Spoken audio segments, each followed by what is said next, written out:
Assalamualaikum warahmatullahi wabarakatuh. For today's mini vlog mga mima is papunta nga kami sa bahay ng aking biyanan.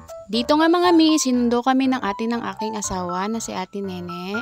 And fast forward nga mga mi, dito na po kami sa bahay ng aking biyanan. Bebe!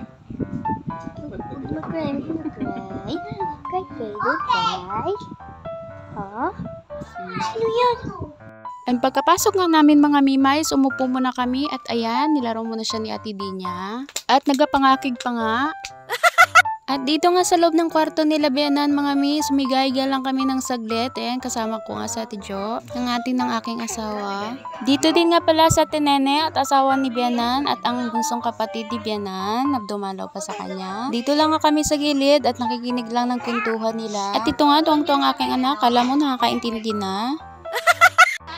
So ito nga pala ang bunsong kapatid nila biyanan, si Auntie Lisa. Ayan si Ate Jo, panganay. Ito naman ang pangalawang anak ni Auntie Jo. Natutuwa nga ako ito sa batang ito dahil ayaw niyang tawagan siyang mataba. Gusto niya daw ay sexy lang nga siya.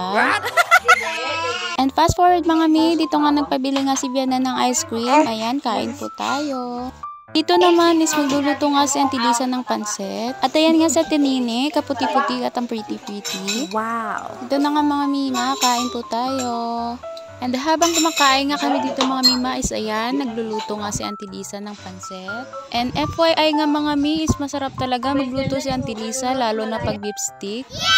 Nung dati kasi nakatikim ako ng luto niya na beef stick, abo, grabe ang kasarap-sarap. 10/10 nga mga mi ang rate ko sa luto ni Auntie Lisa. At dahil na rin nga sa lahat ng lutong natikman ko na beef sticks, ay sa kanya lang talaga ang pinakamasarap. And fast forward nga mga miss, dito nga kami kakain sa labas.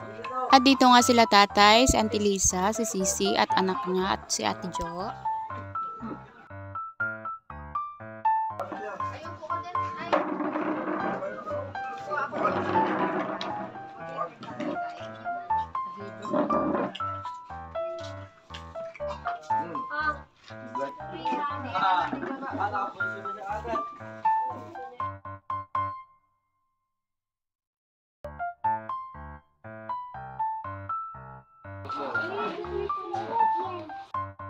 And fast forward nga tayo mga mimay, pauwi na nga kami nagabihan na nga kami. So that's all for today's mini vlog. Thank you for watching. Sa ano?